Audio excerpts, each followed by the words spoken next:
नमस्कार दोस्तों, स्वागत है आपका मैथ्स मैजिक पे। तो दोस्तों चलते हैं, आज हम लोग एक चैप्टर को कंप्लीट करेंगे पीवाईक्यू के माध्यम से। वो है विभाजकता और शेष यानी कि डिविजिबिलिटी एंड रिमाइंडर। ठीक है, इसको सबसे पहले सॉल्व करने के लिए आपको कुछ महत्वपूर्ण विभाजकता के नियम को याद रखना होगा। यदि ये नियम आपको फॉलो नहीं है, यदि नियम ये याद नहीं है मेरे दोस्त, तो विभाजकता के नियम में आपको प्रश्न सॉल्व करने में टाइम लग सकता है। ठीक है, तो चलते हैं सीधे इसको सॉल्व करने की ओर। तो आप लोग सेशन से जुड़ जाइए। सेशन से जुड़ने के बाद आप लोग लाइक जरूर कर दीजिएगा, शेयर न्यू बच्चे के पास कर दीजिएगा। ये ऑल एग्जाम के लिए है, याद रखिएगा आप लोग मेरे दोस्त। ये नहीं है कि सिर्फ ग्रुप डी या एनटीपीसी या एसएससी या सीएचएसएल का है। ये ऑल एग्जाम में 1 से 2 क्वेश्चन आपके रिमाइंडर और विभाजकता का पूछे जाएंगे। ठीक है, तो आप लोग सेशन से जुड़ जाइए और मैथ्स मैजिक को क्लास को सब्सक्राइब करके बेल आइकन कर दीजिएगा। महत्वपूर्ण टॉपिक आप लोग को कराया जाता है। ठीक है, तो चलते हैं। सबसे पहले कुछ नियम आप लोग को याद करना जरूरी होता है इसके प्रति। तो नियम क्या, विभाजकता पहले आप बोलते किसे हैं? विभाजकता आप उसे बोलते हैं मेरे दोस्त जो बिल्कुल आप सरलता से कोई भी प्रश्न को सॉल्व कर देते हैं, बिना पेन उठाए आप इसे सॉल्व कर सकते हैं। वो प्राकृत संख्या किसी दूसरी प्राकृत संख्या से विभाजित हो सकती है या नहीं, किसी भी आधार वाले संख्या पद्धति के लिए ऐसे नियम बनाए जा सकते हैं, किंतु यहाँ केवल दार्शनिक प्रणाली के संख्याओं के लिए विभाजकता का नियम दिए गए हैं। ठीक है, ये आप बिल्कुल समझ गए, ये नियम याद रखना जरूरी है मेरे दोस्त। विभाजकता का नियम पहले दो का नियम होता है कि दो से कोई भी संख्या विभाजित कब होगा।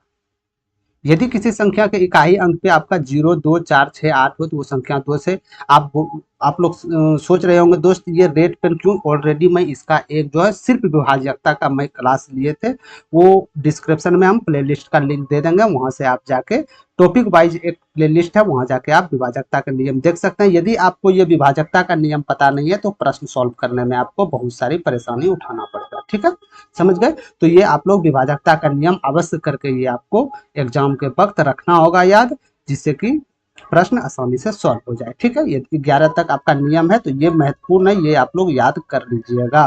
ठीक है, चलते हैं हम सीधे प्रश्न की ओर। बोला जा रहा है कि यदि m और n संख्याएं 43 m 8 और n 2 अंक इस प्रकार है कि ये संख्याएं 80 से विभाज्य है।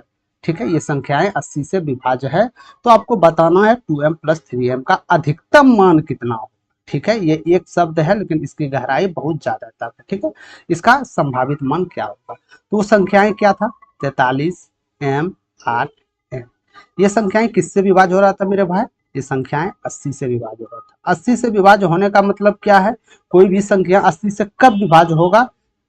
कोई भी संख्या मेरे दोस्त 80 से विभाज्य होगा तो आप ये बोल सकते हैं कि ये 100% वो संख्या 10 और 8 से भी विभाज्य होगा। क्या आप ये बोल सकते हैं कि वो 100% संख्या 10 8? अरे भाई 80 का ही तो फैक्टर 10 और 8 है, 10 10 से 80। ठीक है, तो कोई भी संख्या यदि आप 10 से विभाज्य कीजिएगा तो पूरी तरह कब विभाज्य होगा? जब इकाई अंक पे 0 हो, तभी तो ये 0 0 कट जाएगा ये, यानी कि n का वैल्यू आपका यहाँ 0 निकल के चले आए। ठीक है, ये तो आप समझ गए, यहाँ तक कहीं कोई दिक्कत नहीं। ध्यान से सुनिएगा मेरे दोस्त, भले इसमें 1 घंटा आप टाइम लगा दीजिएगा लेकिन एग्जाम सॉल्व में एक क्वेश्चन आपका छूटना नहीं चाहिए। ठीक है, अब तो आ गया मेरे पास n का वैल्यू 0, यहाँ तक कोई दिक्कत नहीं। ठीक, अब 8 का विभाजकता का नियम क्या बोलता है? 8 का विभाजकता का नियम आप लोग संभवतः पढ़ लिए होंगे। 8 का विभाजकता का नियम बोलता है मेरे दोस्त कि अंतिम 3 अंक यदि 8 से विभाज्य है तो वो संख्याएं 8 से विभाज्य होगा। ठीक है, तो अंतिम तीन अंक इसका क्या हो जाएगा? अंतिम 3 अंक, तो अंतिम 3 अंक हो जाएगा मेरे दोस्त m 8 और n का मान हम 0 निकाल चुके हैं।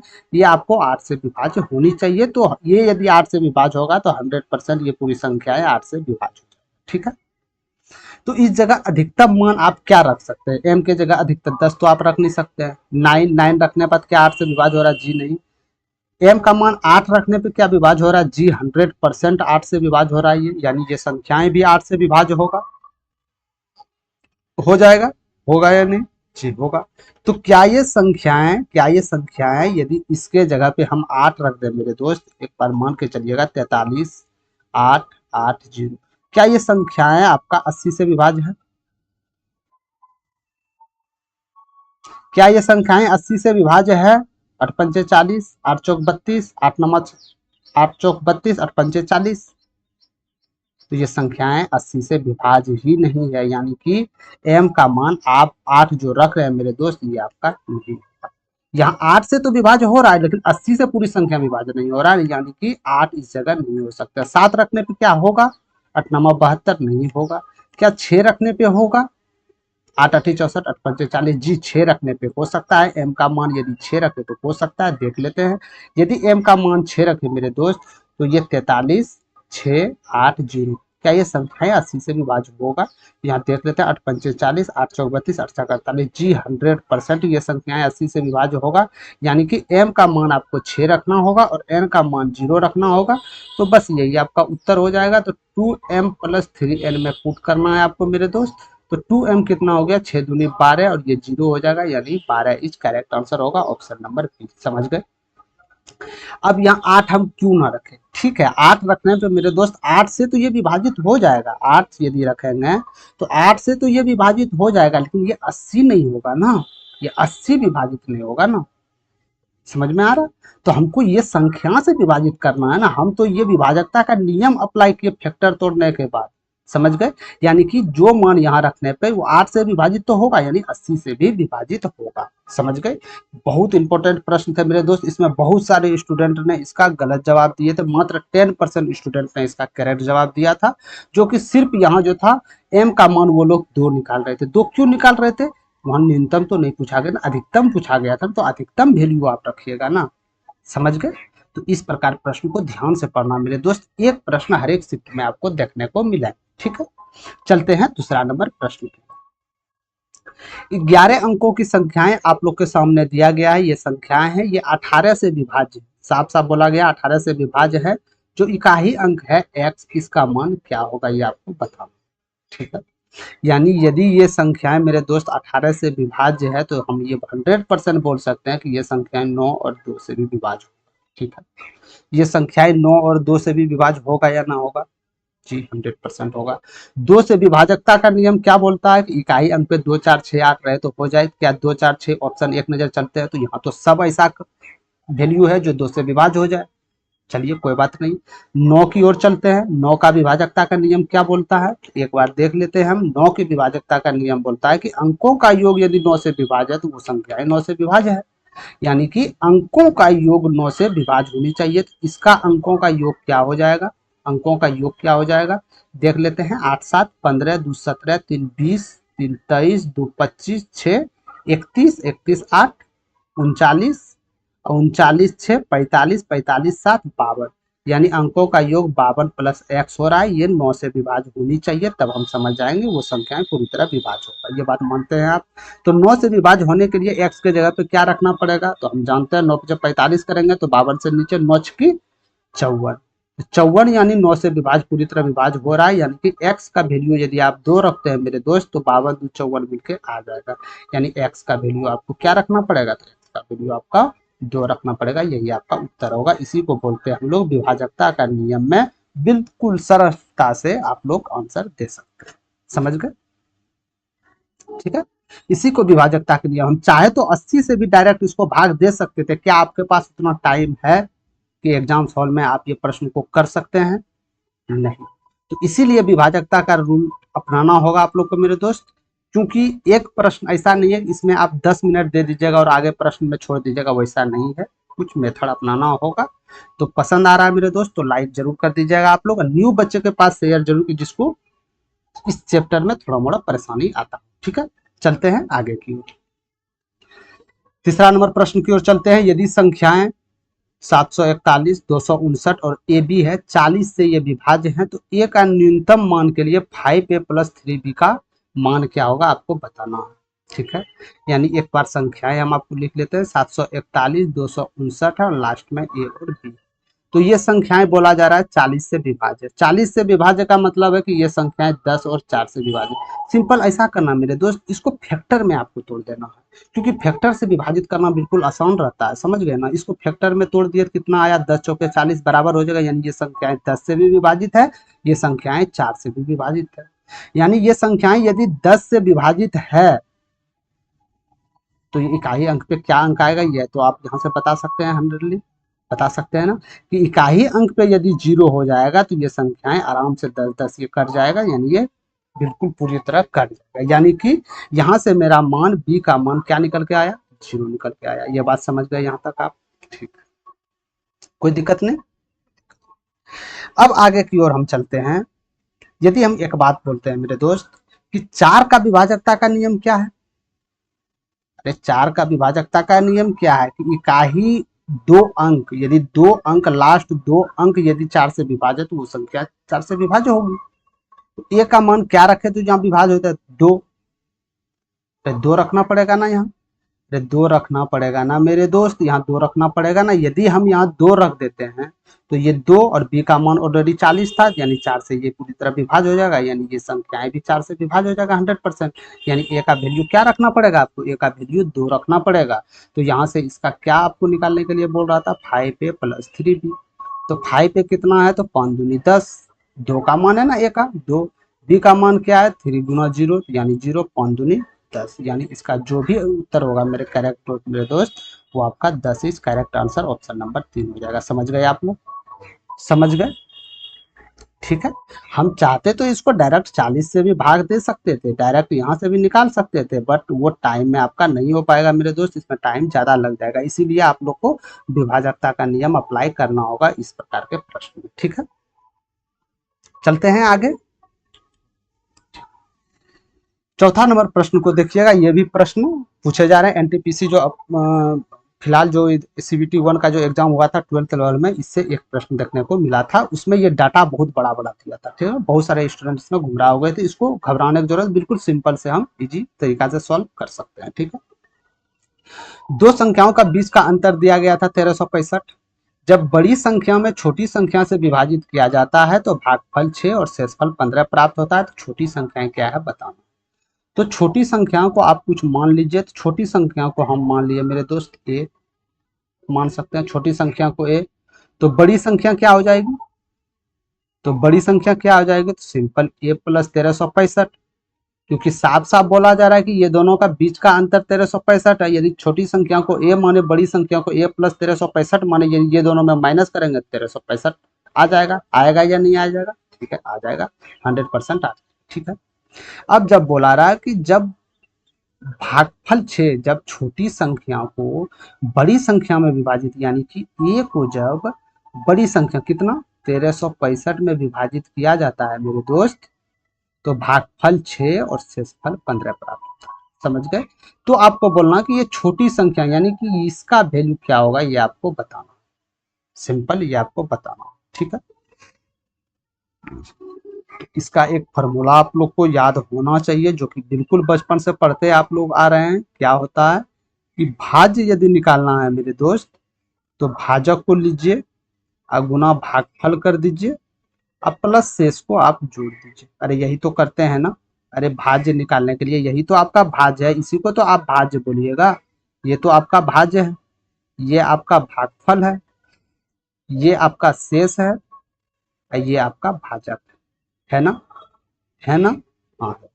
तो हम जानते हैं भाज्य बराबर भाजक गुना भागफल जोड़ शेष, यानी इसको निकालने के लिए ये दोनों को गुना कीजिए और इसको ऐड कीजिए। सिंपली मेथड में यही बोला जाता है, डीएम भी यही कहता है ना।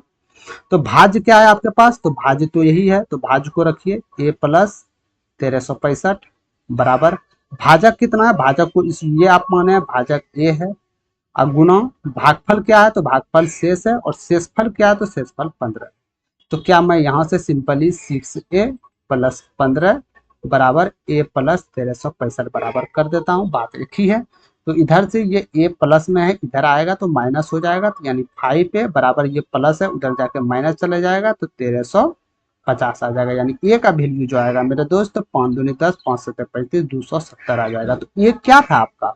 ये भाजक ही तो था, ये छोटी संख्या तो ही थी, तो छोटी संख्याएं ही पूछ रहा है, तो कितना आ जाएगा? 270 is correct answer, option number 4। समझ गए? सिर्फ एक फॉर्मूला का यूज करना था आपको। भाज्य जो होता है भाजक गुना भागफल जो शेष होता है, इसके द्वारा आप बिल्कुल आसान तरीका से निकाल सकते थे। 32% स्टूडेंट ने इसका करेक्ट जवाब दिए थे। समझ गए? ठीक है, तो इस प्रकार आप प्रश्न को निकाल सकते हैं, कहीं कोई दिक्कत नहीं है। छोटी संख्या को ये मान लिया, बड़ी संख्या को जब 1365 है दोनों संख्या में, तो इसको तो जोड़ कर देंगे, यहाँ से भागफल दे देंगे। हम ये फॉर्मूला जानते हैं, इस पे आप बैठा के इजिली निकाल सकते हैं। चलते हैं आगे। ये संख्याएं था, ये बोला जा रहा था 88 से ये संख्याएं विभाज्य है, तो 2a गुना b का अधिकतम मान क्या होगा। संभवतः ध्यान दीजिएगा, ये अधिकतम मान खोज रहा है, समझ गए। तो ये संख्याएं एक बार लिख लेते हैं, 4a 3164b। ये संख्याएं 88 से विभाज्य है। 88 से विभाज्य का नियम मतलब ये बोल रहा है कि ये संख्याएं 11 और 8 से भी विभाज्य। ये बात मान गए आप कि कोई भी संख्याएं 88 से विभाज्य होगा तो वो संख्याएं 8, 11 और 8 दोनों से विभाज्य होनी चाहिए, ठीक है। और 8 का विभाजकता का नियम क्या बोलता है। 8 का विभाजकता का नियम बोलता है मेरे दोस्त, कोई भी संख्या के इकाई 3 डिजिट यदि 8 से विभाज्य है तो वो संख्याएं पूरी तरह 8 से विभाज्य है, यानी कि 64 बी 8 से विभाज्य होनी चाहिए। तो बी के जगह पे अधिकतम मान आप क्या रख सकते हैं। यदि आप यहाँ अधिकतम मान 9 रखें तो क्या विभाज्य होगा, जी नहीं। 8 रखें तो जी हाँ, ये विभाज्य हो जाएगा। अधिकतम मान खोज रहा है 8 64 8 का, यानी कि बी का अधिकतम मान आपका 8 हो जाएगा, समझ गए। डी का अधिकतम मान 8 हो गया आपके पास। अब चलते हैं, ये ए का मान हमको निकालना है, तो ए का मान निकालने के लिए आपको 11 का विभाजकता का नियम पता होनी चाहिए। तो 11 का विभाजकता का नियम बोलता है मेरे दोस्त कि कोई भी संख्या हो उसका सम और विषम स्थानों के अंकों का योग 0 या 11 का गुणज हो तो वो संख्याएं 11 से विभाज्य हो जाएगा, समझ गए यहाँ तक, ठीक है। यानी कि ये संख्याएं जो है 4a 31 64 और 8 निकला, तो ये संख्याएं 11 से विभाज्य करने पे पहले इसके विषम स्थानों का योग करते हैं। 4 3 7 7 6 13 और 13 8 21। विषम स्थानों का योग माइनस सम स्थानों का योग। सम स्थान क्या है, 1 4 1 5 यानी 5 + 1 स्थानों का योग बेटे 11। इसका वैल्यू 0 या 11 के बराबर आनी चाहिए। तो ए के जगह पर आप क्या रखें कि इसका वैल्यू 11 आ जाए। क्या रख सकते हैं ए के जगह पर, यानी 11 आने के लिए इसका वैल्यू आपको 5 रखना पड़ेगा। यदि 5 5 10 हो गया, 10 में जाएंगे 11 11 11 से कट गया, यानी ए का वैल्यू आपको मेरे दोस्त 5 रखना पड़ेगा। तो ए बराबर 5, ठीक है।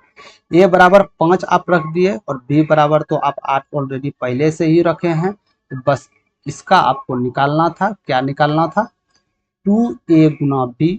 तो 2a कितना है, 5 5 दूनी 10 और 10 अठे 80। तो आप लोग का करेक्ट उत्तर जो हो जाएगा वो 80 हो जाएगा। Correct option number A is correct. समझ गए, समझ गए। यहाँ से हमने कुछ नहीं किया, यहाँ पे 88 था, इसको 2 फैक्टर में तोड़े, 11 × 88, 18 से विभाज्य का नियम अप्लाई करें तो ये बी का मान निकल गया, और 11 का विभाजकता का नियम अप्लाई करें तो ये ए का मान निकल गया। बस एक और बी का मान तो ही पूछ रहा था, यहाँ से हम निकाल के गुना करते हैं, ठीक है। कोई दिक्कत नहीं है। कोई परेशानी आ रहा है तो कमेंट सेक्शन में आप लोग पूछ सकते हैं, उसका एक अलग से वीडियो बना के आप लोग के पास शेयर कर दिया जाएगा, ठीक है। चलते हैं छठा नंबर प्रश्न की ओर। छठा नंबर प्रश्न बोले जा रहा है 57 और 98 43 72 निम्न में से किससे पूरी तरह विभाज्य है। किससे, ये संख्याएं दिया गया है, आपको बोलना है 7 14 और 18 और 24 ऑप्शन दिया गया है, तो आपको बताना है कि ये जो संख्याएं दिया गया है किससे पूरी तरह विभाज्य है। क्या आप इसमें भाग दीजिएगा, क्या इतना टाइम है आपको वहां भाग देने का, दे पाइएगा भाग, नहीं, इतना नहीं दे सकते हैं आप लोग। इसीलिए विभाजकता का नियम रूल बनाया गया मेरे दोस्त कि विभाजकता का नियम यदि आप नियम याद कर लेते हैं तो बिल्कुल आप इजी वे आप सॉल्व कर सकते हैं, समझ गए। तो सबसे पहले चलते हैं 7 की ओर। पहला नंबर ऑप्शन, इस प्रकार प्रश्न आए तो ऑप्शन से ही करने में सबसे ज्यादा बेहतर है। यदि 7 से करें, क्या ये 7 से विभाजित हो रहा है, 7 8 56, 7 दूनी 14, 5 7 8 56, 7 21, 7 5 35, 7 चौक 28, 7 8 56। जी नहीं, 7 से विभाज्य नहीं है ये संख्याएं। जब ये संख्याएं 7 से विभाज्य नहीं है तो ये 14 से तो 100% विभाज्य नहीं होगा, क्योंकि ये भी हम जानते हैं 7 2 का फैक्टर है, यानी 14 से भी विभाज्य नहीं होगा। 2 ऑप्शन तो गया, 50% मामला निपट गया आपका। अब 50% मामला आया है। 18 की ओर चलते हैं, तो 18 किसका, यदि कोई संख्या 18 से विभाज्य होगा मेरे दोस्त तो वो संख्याएं 9 और 2 से भी तो विभाज्य होनी चाहिए, क्योंकि 9 दूनी 18। तो 9 के विभाजकता का नियम आप लोग तो खुद थोड़ा देर पहले पढ़े हैं कि 9 का विभाजकता का नियम बोलता है कि अंकों का योग यदि 9 से विभाज्य है तो वो संख्या पूरी तरह विभाज्य होगा। अरे होगा या ना होगा, ठीक है। तो इसका योग क्या हो जाएगा, इसका अंकों का योग क्या हो जाएगा देख लेते हैं। 7 5 12, 12 9 21 8 29 और 29 4 33, 33 3 36 और 36 7 43, 43 2 क्या ये संख्याएं टोटल योग, क्या ये संख्याएं 9 से पूरी तरह विभाजित है? 100% ये 9 से विभाजित, यानी कि ये पूरी संख्याएं भी 9 से विभाजित होगी। समझ गए यहाँ तक? क्या ये संख्याएं 2 से विभाज्य है? अरे यार 2 से विभाज्य क्यों नहीं है, इकाई अंक पे यदि सम संख्या है तो 2 से विभाज्य है, यानी 100% आपका उत्तर 3 हो जाएगा, 18 हो जाएगा, ऑप्शन नंबर 3। समझ गए? ठीक है, सिर्फ कुछ नहीं किया, सिर्फ हमको एक फैक्टर मेरा आंसर ला दिया, ये 9। ठीक है, इसी को विभाजकता का नियम कहते हैं। ठीक है, एक ऑप्शन की ओर हम 14 चलते हैं, 24 की ओर चलते हैं। क्या 24 विभाजित करेगा? 24 क्या किस चीज से विभाजित करेगा? 8 या 24। अरे कोई भी संख्या 24 से विभाज्य होगा, वो संख्याएं 8 और 3 से भी तो विभाज्य होनी चाहिए, तो विभाज्य होनी चाहिए। 8 का विभाजकता का नियम क्या है? 3 अंक 8 से विभाज्य होनी चाहिए। क्या 3 अंक 372 8 से विभाज्य है? 8 चौक 32, 5 कभी नहीं है, यानी ये उत्तर भी ऑलरेडी नहीं है, तो एक ही ऑप्शन आपका बचा, option number C is correct answer. समझ गए? ठीक है, इस तरह प्रश्न सॉल्व करना है मेरे दोस्त एग्जाम हॉल में, ये नहीं सिर्फ प्रैक्टिस रूम में करना है और एग्जाम हॉल में बस प्रश्न देखे और ऑप्शन 7 से भाग देना स्टार्ट किया, 14 से भाग देना स्टार्ट किया, 18 से भाग देना स्टार्ट किया और फिर 24 से भाग, ऐसा नहीं करना। ठीक है, कुछ नियम कुछ रूल होता है, फॉलो करके चलना पड़ेगा मेरे दोस्त, इसी कारण से समय बचत होता है। ठीक है, चलते हैं आगे की ओर 7वां नंबर प्रश्न। ये भी प्रश्न देखिएगा, इसमें भी बहुत सारे स्टूडेंट बहुत अच्छा अच्छा समय लगा देते हैं, 2 मिनट, 1.5 मिनट, 3 मिनट, लेकिन वैसा कुछ है नहीं, 15 सेकंड वाला प्रश्न है ये। हाँ, भले ये है कि आप पढ़े नहीं है, इस मेथड से आपको बताया नहीं गया है, वो एक अलग बात है। ठीक है, तो चलते हैं 7वां नंबर पे। 5 अंकों की सबसे छोटी संख्या कौन सी होगी जो 54, 120 और 96 से पूरी तरह विभाज्य होगी? अब आप बताइए, कीजिए ज्वाइनिंग। इसमें आपका 80% स्टूडेंट इसका पहले एलसीएम निकालेंगे, फिर वो एलसीएम निकाल के उस 5 अंकों की छोटी संख्या के एवज में उसको गुणज में गुणा करके ले जाएंगे वहां तक, फिर उसका आंसर निकालेंगे। क्या इतना करना होगा? क्या इतना करना है? समय है आपके पास? जी नहीं है। तो सिंपल इस प्रकार प्रश्न को आप यहां से देखिए, 5 अंकों की सबसे छोटी संख्या बोला गया है, तो यानी कि 5 अंकों की सबसे छोटी संख्या बोला गया है मेरे दोस्त, तो ये 5 अंकों की सबसे छोटी संख्या के आसपास, इससे थोड़ा ऊपर वाला ही होगा, नीचे तो होगा नहीं। ठीक है, तो हम 5 अंकों की सबसे बड़ी संख्या से धीरे धीरे ऊपर की ओर देखते चलते हैं। 5 अंकों की सबसे छोटी संख्या इसमें कौन सा नजर आ रहा है? तो इसमें सिंपल एक ही नजर आ रहा है, 12,960। क्या आ रहा है ना, 12,960, 5 अंकों की। तो सबसे पहले इसका हम क्यों ना देख लें, यदि ये नहीं होगा तब और कहीं चेक करेंगे हम ऑप्शन से। समझ गए? तो 54, यदि कोई संख्या 54 से विभाज्य हो रहा है तो क्या वो संख्या 9 और 6 से भी विभाज्य होगा? अरे होगा ना, अरे होगा ना, होगा। कोई भी संख्या यदि 54 से भाग लग रहा है पूरी तरह, तो वो संख्याएं 9 से भी भाग लगेगा और 6 से भी कटेगा पूरी तरह। तो क्या ये संख्याएं 9 से विभाज्य है? तो इसका 9 का विभाजकता का नियम तो जानते हैं आप, अंकों का योग 9 से विभाज्य होनी चाहिए। तो 2 1 3 9 3 12 6 18, ये 9 से पूरी तरह विभाज्य है, यानी ये हो सकता है। क्या ये संख्याएं 120 से कोई संख्या विभाजित है? तो ये संख्याएं 12 और 10 से भी, क्या ये संख्याएं 10 से विभाजित है? बिल्कुल है। क्या ये संख्या 12 से विभाजित है? 100% है यार। कोई भी संख्या बरठ है 96, क्या ये संख्याएं 12 से विभाज्य 100% है? क्या ये 8 से विभाज्य है? तो 8 से यानी इकाई 3 अंक के 8 से विभाज्य? जी 100% है। तो कहीं हमको जाने का ऑप्शन नहीं है, डायरेक्ट हम यहाँ से क्लिक के डायरेक्ट आंसर हम चेक करते हैं। बताइए कितना समय लगा आपको बताने के लिए? ये हम यहाँ फैक्टर पे तोड़े थे, इसको हम लिखे थे, बाकी बात पेन उठाने की भी आवश्यकता आपको नहीं है, पेन उठाने की भी आवश्यकता आपको नहीं है, आप डायरेक्ट आंसर दे सकते थे। बट आपको नियम पता रहने चाहिए, विभाजकता का नियम। सिर्फ नियम नियम करने से नहीं होता है मेरे दोस्त, उसको अप्लाई भी करना होता है सही टाइम पे सही जगह पे। समझ गए? इस प्रकार सॉल्व आप लोग को प्रश्न को करना है। चलते हैं आगे। 8 नंबर प्रश्न को देखते हैं हम लोग। 24 पे पावर 24 जो है ये 10 से विभाज्य किया जाता है, तो शेषफल क्या बचेगा ये आपको बताना है। यानी 24 पे पावर 24 उसको 10 से विभाज्य करने पे नियम क्या होगा? अब 24 पे पावर 24 निकालने के लिए तो हमको तो एक दिन समय देना पड़ेगा। उतना समय तो है नहीं मेरे पास, तो क्या करें हम।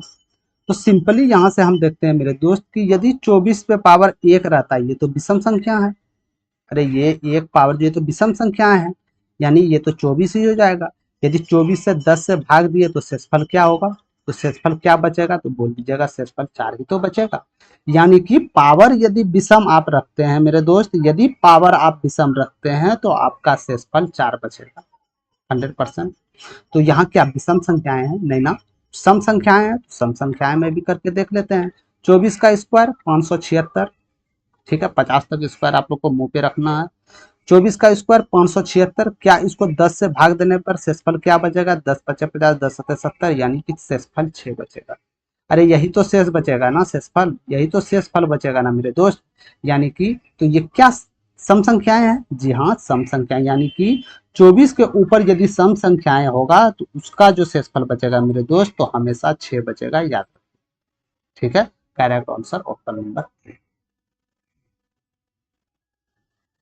ठीक है, नहीं भरोसा है तो 24 पे पावर यदि 3 की जगह, ये तो विषम है ये नहीं होगा, 24 पे पावर 4 पावर करके आप देख लीजिएगा, भाग 10 देके आपका शेषफल 6 ही बचे। समझ गए, यानी कि पावर यदि सम देने पे, यदि यहाँ पावर को हम विषम से भाग दिए तो हमेशा 4 बचेगा, यही इसी जगह यहाँ 23 रहता तो आप अपना 4 उत्तर दे सकते थे। ये यही यहाँ पे सम है तो आपका उत्तर 6 चला जाएगा। ठीक है, क्योंकि दो भी सम संख्या, कोई दिक्कत नहीं है, चलते हैं आगे की ओर। 9 नंबर प्रश्न की ओर चलिएगा, ये भी उसी प्रकार है जिस प्रकार किए थे, ये आप लोग कीजिएगा। ठीक है, वीडियो पॉज करके आप लोग आंसर देके कमेंट सेक्शन में जरूर बताइएगा कितने समय में आप इसका आंसर दिए।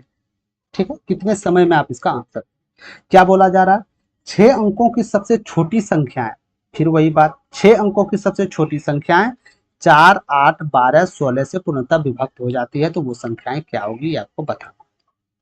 ठीक है, इसको आप 2 विधि से 3 विधि से भी बना सकते हैं, इसका एलसीएम ले सकते हैं, फिर 6 अंकों के बाद उसको गुणज में गुना कर सकते हैं। बिल्कुल ऐसा करना नहीं है, जिस तरह मेथड बताए थे बस वही अप्लाई करना है। ठीक है, विभाजकता का नियम, यानी 6 अंकों की सबसे छोटी संख्याएं 4, 8, 12, 16 से विभक्त होनी चाहिए। यानी कि इसमें से 6 अंकों की सबसे छोटी संख्याएं कौन है, पहले उस पे हम चलेंगे। अरे उस पे चलेंगे ना, यदि 6 अंकों की सबसे छोटी संख्या, यदि इसमें हम नजर दौड़ाएं तो ये मेरे पास ये नजर आ रहा है, यदि ये इससे विभाजित नहीं है तब इससे थोड़ा ऊपर चलेंगे, फिर इससे ऊपर चलेंगे, तो 10,032 हम मान लिए कि संख्याएं ये हो सकता है, क्या ये संख्याएं 4 से पूरी तरह विभाजित है, तो 4 का विभाजन नियम क्या है कि लास्ट 2 डिजिट यदि 4 से विभाजित, वो संख्याएं 4 से विभाजित, तो 4 डिजिट लास्ट 2 डिजिट क्या है 32, क्या 4 से विभाज्य 100% है, यानी ये 4 से विभाज्य। ठीक है, 8 का विभाजकता का नियम क्या है कि लास्ट 3 डिजिट 8 से विभाज्य होनी चाहिए, क्या लास्ट 3 डिजिट 8 से विभाज्य है, 0, 3, 2 है, जी हाँ 100% 3 से विभाज्य है। ठीक है, 12 से विभाजकता का नियम क्या है, यदि कोई भी संख्या 12 से विभाज्य है तो वो 4 और 3 से भी विभाज्य होगा, 4 से विभाज्य होने का लास्ट 4 डिजिट हमेशा है 3 अंकों का योग, यदि 3 से विभाज्य तो वो संख्याएं 3 से विभाज्य, क्या अंकों का योग 3, 2, 5, 1, 6, तो ये 3 से विभाज्य 100% ये विभाज्य है। 16 से विभाजकता का नियम 8 चौक 32, फिर वही हो रहा है आपका, 8 से तो हम लोग कर चुके हैं और 4 भी हम लोग कर चुके हैं, तो 100% आपका करेक्ट उत्तर यही चला जाएगा। समझ गए, 100% आपका उत्तर जाएगा, हम कहीं ऑप्शन देखने नहीं जाएंगे मेरे दोस्त, कहीं भी ऑप्शन देखने नहीं जाएंगे, अचानक ही आपका उत्तर आ जाएगा, सिर्फ मेथड को अपनाना। ठीक है, अब चलते हैं इसी प्रकार की दूसरी की ओर चलते हैं, दूसरा हम देख लेते हैं क्या दूसरा इसमें आंसर होगा कि नहीं। यदि मान के चलिए ये नहीं होता इसके ऊपर वाला, तो देख सकते हैं यहाँ से आप, 4 है, क्या इकाई डिजिट 2 से विभाज्य हो रहा है, नहीं हो रहा, बड़ा दिक्कत है। 8 से विभाज्य का नियम क्या, लास्ट 3 डिजिट 8 से विभाज्य हो रहा है, तो 8 8 64 6, ये भी नहीं हो रहा, यानी ये नहीं हो सकता। इसमें देख सकते हैं 8 से विभाजन लास्ट 3 डिजिट, जी 100% है, क्या अंकों का योग 3 से विभाज्य है, 100%, क्या 4 से 2 अंक, ये भी नहीं, और यदि ये है, ये तो भाई मेरे दोस्त ये तो 6 अंकों से बड़ी है ना, ये जो आपका 10,032 है, सॉरी 1,32,000 जो है इससे तो बड़ी है ना, तो यानी कि आपको 6 अंकों की छोटी संख्या निकालना होगा, चाहे वो आपका ये 3 हो गया ना, ये 2, यदि यही संख्याएं आपको 4, 8, 12, 16 से विभाज्य होता तो आपका उत्तर यही होता, लेकिन इससे थोड़ा बड़ा है यानी 32 तक है, तो ये आपकी उत्तर हो जाएगा 100%। समझ गए, तो इस प्रकार बनाना है, एलसीएम पे फोकस नहीं करना है आपको, डायरेक्ट विभाजकता का नियम। इसीलिए ये टॉपिक को लेके आए हैं मेरे दोस्त, क्योंकि इससे प्रश्न देखने को मिल रहे हैं, और देखने को मिलने के बावजूद इसमें करेक्ट, इसमें भी आपका टोटल स्टूडेंट ने 28% करेक्ट जवाब दिए थे। बताइए 28% जवाब दिए थे। सिर्फ किसके वजह से छोड़ा होगा? तो कैलकुलेशन के वजह से। यदि हम इसको दूसरा सेकंड विधि देख लेते हैं, यदि आप लोग बोलते हैं ठीक है सेकंड विधि से कैसे बनेगा, सेकंड विधि देख लेते हैं। तो 4, 8, 12 और 16 का आपको एलसीएम निकालना पड़ेगा। एलसीएम क्या हो जाएगा? तो 16 क्या 16 सबसे विभाजित नहीं, 16 दूनी 32, 16 48 जी 48, इसका एलसीएम निकल जाएगा। यानी 4 से भी विभाज्य है, 8 से भी है, 12 से भी, 16 से भी है। अब 48 को कुछ ऐसी संख्याएं से गुना कीजिए कि 6 अंकों की सबसे छोटी संख्या के आसपास चले जाए, तो आप गुना करते रहिए, या कोई दूसरा ज्वाइनिंग करके निकल जाएगा। समझ गए? तो बनाइए आप मेथड, हम ये नहीं बोल रहे हैं आप मत बनाइए, बनाइए, लेकिन ये भी मेथड आपको याद रहना जरूरी है, मेन इंपॉर्टेंट के लिए, मेरिट के लिए। समझ गए आप लोग? रिजल्ट बनाना है तो आप इस पे जा सकते हैं, मेरिट बनाना है तो आप इस पे 100% ही जाना होगा। समझ गए मेरे दोस्त? तो हमेशा लॉजिक लेके चलना है, एक कदम आगे चलना है। ठीक है, चलते हैं 10वां नंबर प्रश्न की ओर। यदि एक 6 अंकीय संख्याएं, ये था क्या 6 अंकीय संख्याएं हैं, 838 ए 5 ए, ये संख्याएं बोला जा रहा है 11 से विभाज्य है। और 3 अंकीय संख्याएं क्या है, 76 एक्स, ये संख्याएं 9 से विभाज्य है। तो बताना है ए और एक्स का वैल्यू निकाल के, ए प्लस 2x का योग कितना होगा। तो 11 से विभाजकता का नियम हम आपको बता दिए। 11 का विभाजकता का नियम क्या है कि पहले विषम अंकों का योग, विषम अंकों का योग क्या है, 8 8 16 और 16 5 21, यही है ना, 8 8 16 16 5 21 21 माइनस सम संख्याओं का योग 3 3 + 2 है, यानी 3 + 2, यही है ना, 3 + 2 है। अब बेटे 11, यानी इसका वैल्यू 0 या 11 के बराबर आनी चाहिए। ठीक है, आनी चाहिए। तो ए के जगह पर आप क्या रखिएगा, ए के जगह पे आपको क्या रखना होगा जो इसका वैल्यू 0 या 11 आ जाए। तो यदि यहाँ ए का वैल्यू मेरे दोस्त यहाँ हम रखते हैं, क्या रखते हैं, यदि 1 रखते हैं तो क्या हो जाएगा, 1 रखते हैं तो 2 और 3 2 5, तो यहाँ 16 आ रहा, नहीं होगा। 2 रखते हैं, 4 3 7, ये भी नहीं हो रहा।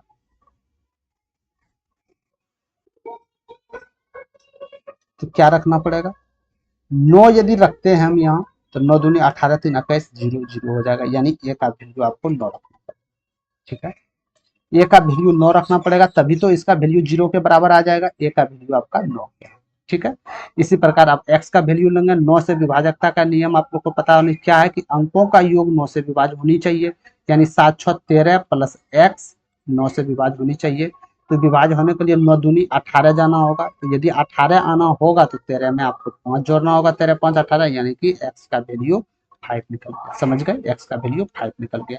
जब a का वैल्यू निकल गया मेरे दोस्त, x का वैल्यू निकल गया, तो आप लोग यहाँ से इजिली a + 2x का वैल्यू खोज रहा था ना, ये क्या था 9 2, x का वैल्यू 5, तो 5 दूनी 10 9 19 is correct answer, option number A is correct answer. समझ गए, तो option number A is correct answer.